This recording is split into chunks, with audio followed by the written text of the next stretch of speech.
सहज सद्भावों में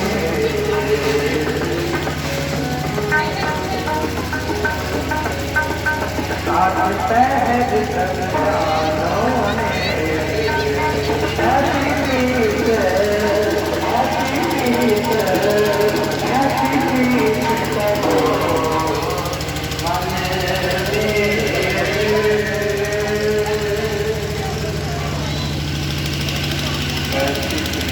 करो मन मेरे आठ सहज प्रभ चरणों मेरे। सतगुरु गुरु अर्जन देव शास्त्री जी महाराज जिन्हों का पावन शब्द प्रमाण कर रहे हैं कि ये भाई जे परमात्मा नाम के अपने गुरु नाम के अपने इष्ट नाम प्रीत करनी है प्यार करना है तो इहो जिहा करो कि उसको अच्छे पैर अपने नेड़े मन दे विच पक्का विश्वास रखो कि वो परमात्मा हर वेले साडे अंतर है भाव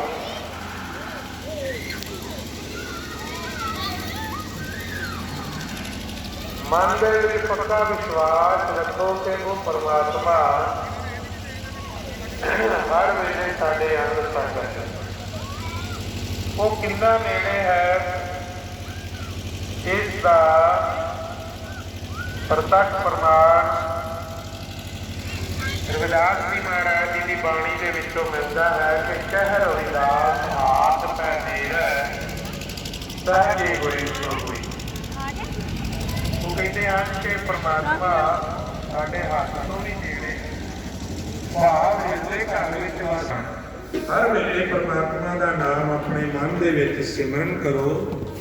अंतिम कीर्तन हर गुण गाओ। हर वेले उसके परमात्मा के भजन गाओ गीत गाओ प्यार दे विच शरधा दे विच भेज के उसनूं याद करो ते फिर की होवेगा वो परमात्मा जिहड़ा है तुहानूं अपने आप महसूस होवेगा कि साडे अंग है। पर आप जानते हैं आप की समझते हैं कि वो शायद परमात्मा साढ़े तो बहुत दूर है। वो दूर नहीं वो तो बहुत नेड़े है। कहते कि जो कहो नानक जाके निर्मल भाग हर चरनी ताका मन लाग। जिस मनुख दे चंगे भाग जागते हैं तो फिर उन्होंने मन जिहड़ा है वो परमात्मा दे चरना विच लग जाता है।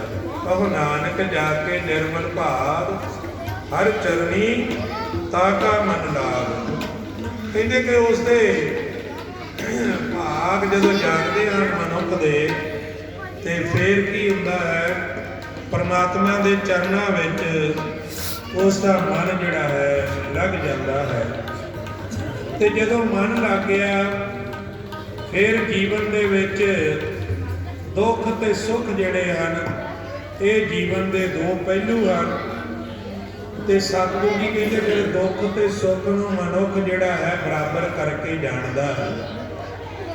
दुख सुख दोनों सम कर जाने और मान अपमाना। कहते मान ते अपमान दुख ते सुख जिहड़ा है वो मनुख फिर बराबर करके जानदा है। ना उसनूं खुशी आवे तो कोई बहुती खुशी करने की लोड़ पैंदी है तो जेकर सोग आ जाए तो फिर उस सोग में भी इन्ना खर्चित नहीं होता कि कई बार मनुष्य की करते हैं इन्नी चिंता करते हैं कि अपने शरीर में ही रोग ला के बह जाते हैं। कहते कि दोनों चीज़ां जिहड़ियां हन मनुष्य फिर बराबर करके जानता है किहड़ा जिहड़ा उस परमात्मा का नाम जपदा है। ते कल भी आप गल कर रहे सी कि शहीदा सिंघां की गल कर रहे सी। शहीदां दे स्थान ते आप बैठे आ पर सतगुरु जी कहते हैं कि भाई शहीद जिहड़ा है उसनूं कहा जाता है कि मरना मुनसा सूरिया हक है जो होए मरण परमाणो। ਜੋ ਪਰਮਾਤਮਾ ਦੇ ਦਰ ਦੇ ਉੱਤੇ ਪ੍ਰਵਾਨ ਹੋ ਗਏ, ਭਾਵ ਉਸ ਦੇ ਹੋ ਗਏ, ਉਹ ਇੱਕ ਵੱਡਾ ਸੂਰਮਾ ਹੈ। ਜਾਕੋ ਹਰ ਰੰਗ ਲਾਗੋ ਇਸ ਜੁਗ ਮੈਂ, ਸੋ ਕਹੀਅਤ ਹੈ ਸੂਰਾ।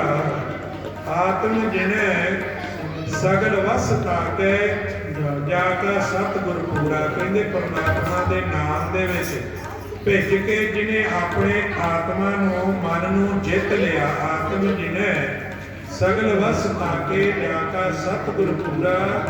ਜਿਹਨੇ ਆਪਣੀ ਆਤਮਾ ਨੂੰ, ਆਪਣੇ ਮਨ ਨੂੰ ਜਿੱਤ ਲਿਆ, ਉਹ ਇੱਕ ਵੱਡਾ ਸੂਰਮਾ ਹੈ।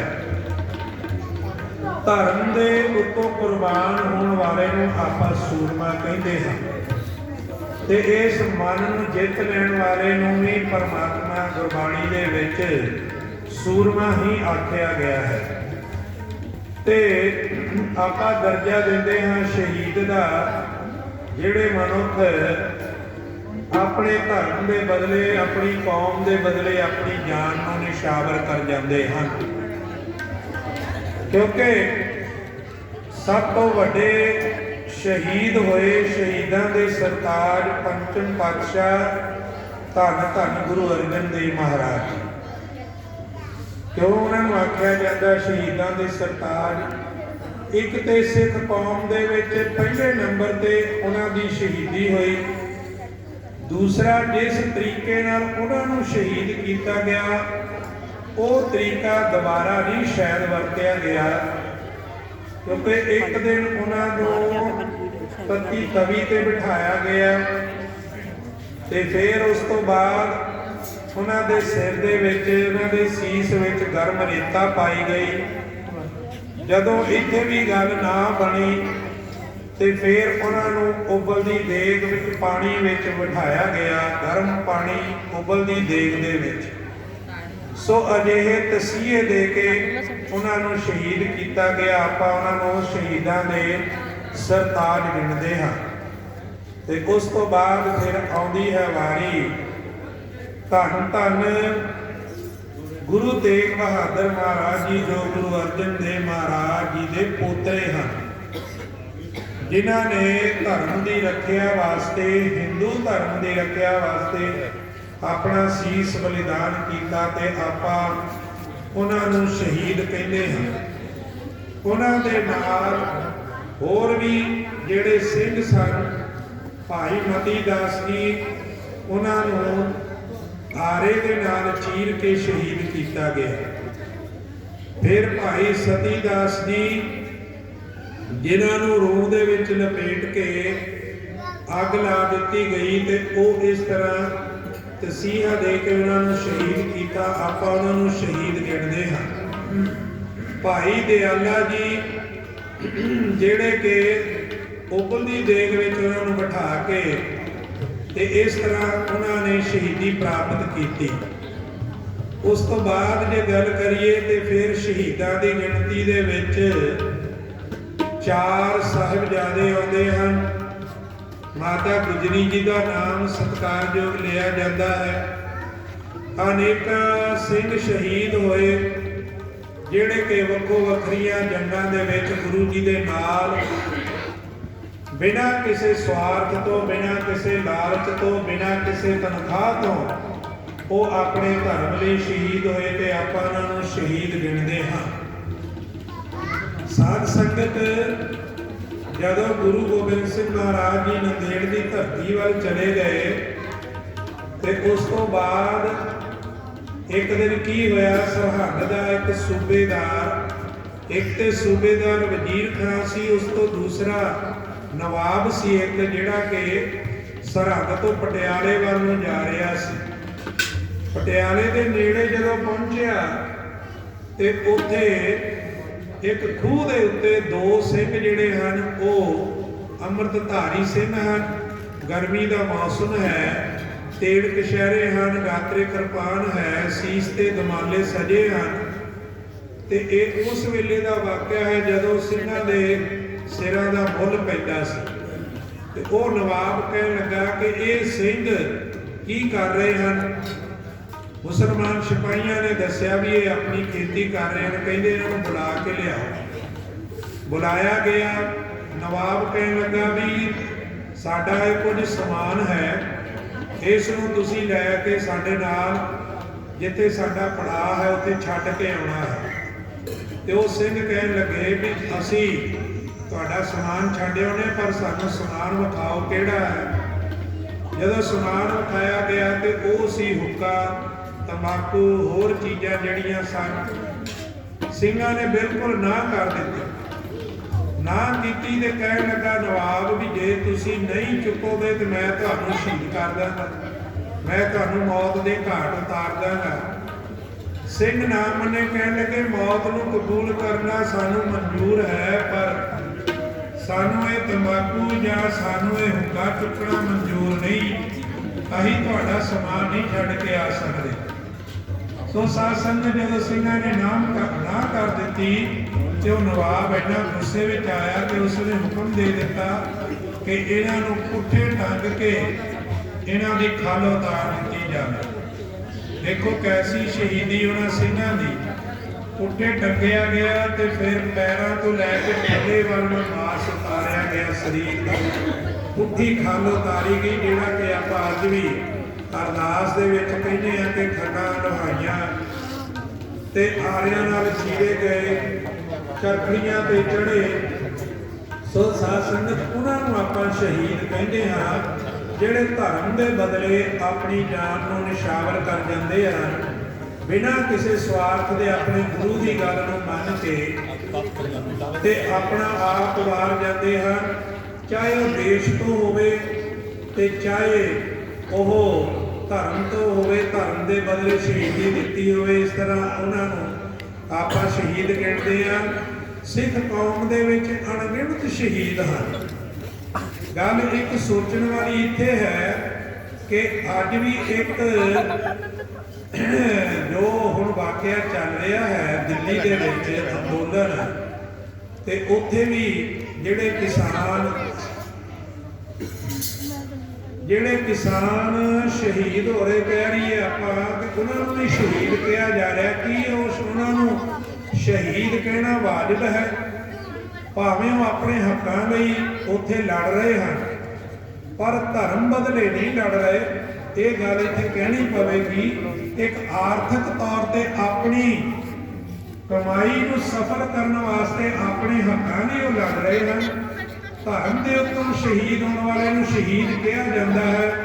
ਦਰਜਾ ਅੱਜ ਆਪਾਂ ਉਹਨਾਂ ਨੂੰ ਵੀ ਸ਼ਹੀਦਾਂ ਹੀ ਦੇ ਰਹੇ ਹਾਂ। ਚਲੋ ਕੋਈ ਗੱਲ ਨਹੀਂ, ਇਹ ਲੀਡਰਾਂ ਦੀ ਆਪਣੀ ਸੋਚ ਵਿਚਾਰ ਹੈ ਜਾਂ ਕੌਮ ਦੀ ਸੋਚ ਹੈ ਕਿ ਉਹਨਾਂ ਨੂੰ ਆਪਾਂ ਕਿਸ ਨਾਲ ਯਾਦ ਕਰਨਾ ਹੈ। ਪਰ ਸਿੱਖ ਧਰਮ ਦੇ ਵਿੱਚ ਸ਼ਹੀਦ ਆਪਾਂ ਉਹਨਾਂ ਨੂੰ ਗਿਣਦੇ ਹਾਂ ਜਿਹੜੇ ਧਰਮ ਤੋਂ ਆਪਣਾ ਆਪਾ ਨਿਸ਼ਾਵਰ ਕਰ ਜਾਂਦੇ ਹਨ। ਤੇ ਇੱਥੇ ਆਪਾਂ ਸ਼ਹੀਦਾਂ ਨੂੰ ਯਾਦ ਕਰਦੇ ਹਾਂ, 40 ਮੁਕਤਿਆਂ ਨੂੰ ਵੀ ਯਾਦ ਕਰਦੇ ਹਾਂ, ਜਿਹੜੇ ਕਿ ਖਦਰਾਣੇ ਦੀ ਢਾਬ ਮੁਕਤਸਰ ਦੇ ਵਿੱਚ ਮਾਈ ਭਾਗੋ ਦੇ ਨਾਲ ਜਦੋਂ ਮਾਈ ਭਾਗੋ ਨੇ ਮਿਹਣੇ ਮਾਰੇ ਕਿ ਤੁਸੀਂ ਚੂੜੀਆਂ ਪਾ ਲਓ, ਤੁਸੀਂ ਗੁਰੂ ਨੂੰ ਛੱਡ ਕੇ ਕਿਉਂ ਆਏ, ਤੇ ਮੈਂ ਉੱਥੇ ਜਾ ਰਹੀ ਹਾਂ ਆਪਣੇ ਗੁਰੂ ਦੇ ਕੋਲ। ਜਦੋਂ ਮਾਈ ਭਾਗੋ ਤਿਆਰ ਹੋ ਕੇ ਘੋੜੇ ਤੇ ਸਵਾਰ ਹੋ ਕੇ ਚੱਲੀ ਤੇ ਉਸਦੇ ਨਾਲ ਫਿਰ ਮਹਾ ਸਿੰਘ ਤੇ ਬਾਕੀ ਸਾਰੇ ਸਿੰਘ ਵੀ ਤਿਆਰ ਹੋ ਕੇ ਖਦਰਾਣੇ ਦੀ ਢਾਬ ਦੇ ਉੱਤੇ ਮੁਕਤਸਰ ਦੇ ਵਿੱਚ ਆ ਕੇ ਉਹਨਾਂ ਨੇ ਜੰਗ ਲੜੀ। ਇਤਿਹਾਸ ਦੱਸਦਾ ਹੈ ਕਿ ਇਹ ਜੰਗ ਗਰਮੀ ਦੇ ਮੌਸਮ ਦੇ ਵਿੱਚ ਹੋਈ ਸੀ। ਤੁਸੀਂ ਆਪ ਅੰਦਾਜ਼ਾ ਲਾਓ, ਕਿਉਂਕਿ ਪੋਹ ਦੇ ਮਹੀਨੇ ਦੇ ਵਿੱਚ ਚਮਕੌਰ ਸਾਹਿਬ ਦੀ ਜੰਗ ਹੋਈ। ਉਸ ਤੋਂ ਬਾਅਦ ਗੁਰੂ ਜੀ ਨੂੰ ਫਿਰ ਉੱਚ ਦੇ ਪੀਰ ਬਣਾ ਕੇ ਆਲਮਗੀਰ ਸਥਾਨ ਤੇ ਲਿਆਂਦਾ ਗਿਆ। ਉਸ ਤੋਂ ਬਾਅਦ ਸਮਾਂ ਬੀਤਦਾ ਗਿਆ ਤੇ ਫਿਰ ਗੁਰੂ ਗੋਬਿੰਦ ਸਿੰਘ ਮਹਾਰਾਜ ਜੀ ਇਸ ਤਰ੍ਹਾਂ ਵਿਚਰਦੇ ਮਾਲਵੇ ਦੀ ਧਰਤੀ ਵੱਲ ਨੂੰ ਗਏ ਤੇ ਉਸ ਤੋਂ ਬਾਅਦ ਫਿਰ ਇਹ ਜੰਗ ਅਖੀਰ ਦੀ ਹੋਈ ਮੁਕਤਸਰ ਦੀ। ਹੋਈ ਇਹ ਗਰਮੀਆਂ ਦੇ ਮੌਸਮ ਵਿੱਚ, ਪਰ ਉਸ ਵੇਲੇ ਗਰਮੀ ਜ਼ਿਆਦਾ ਹੋਣ ਕਰਕੇ ਕੌਮ ਨੇ ਇਹ ਸੋਚਿਆ ਵੀ ਚਲੋ ਆਪਾਂ ਮਾਘੀ ਦਾ ਮੇਲਾ ਜਿਹੜਾ ਹੈ ਉਸ ਦਿਨ ਆਪਾਂ, ਕਿਉਂਕਿ ਇਹ ਇਤਿਹਾਸ ਆਪਣੇ ਨਾਲ ਇਹ ਤਰੀਕ ਨਹੀਂ ਜੁੜਦੀ ਵੀ ਮਾਘੀ ਤੇ ਜਾ ਕੇ ਉਹਨਾਂ ਨੇ ਮੁਕਤਸਰ ਦੀ ਲੜਾਈ ਲੜੀ। ਉਹਦਾ ਮਹੀਨਾ ਤੇ ਹੁਣ ਲੰਘਿਆ, ਮਾਘ ਦਾ ਕੱਲ ਚੜਿਆ ਤੇ ਇੰਨੇ ਥੋੜੇ ਦਿਨਾਂ ਵਿੱਚ ਮਹਾਰਾਜ ਜੀ ਉੱਥੇ ਹੀ ਪਹੁੰਚੇ ਸਨ। ਸੋ ਸਾਧ ਸੰਗਤ ਗੱਲ ਵਿਚਾਰਨ ਵਾਲੀ ਕਿ ਜਦੋਂ ਆਪਾਂ 40 ਮੁਕਤਿਆਂ ਨੂੰ ਯਾਦ ਕਰਦੇ ਹਾਂ, ਉਹਨਾਂ ਨੇ ਆਪਣੀ ਸ਼ਹੀਦੀ ਦਿੱਤੀ। ਮਹਾਰਾਜ ਜੀ ਨੇ ਉਹਨਾਂ ਨੂੰ ਵਾਰ ਦਿੱਤੇ ਕਿ ਇਹ ਮੇਰਾ 10 ਕਰੋੜੀ ਹੈ, ਇਹ ਮੇਰਾ 20 ਕਰੋੜੀ ਹੈ।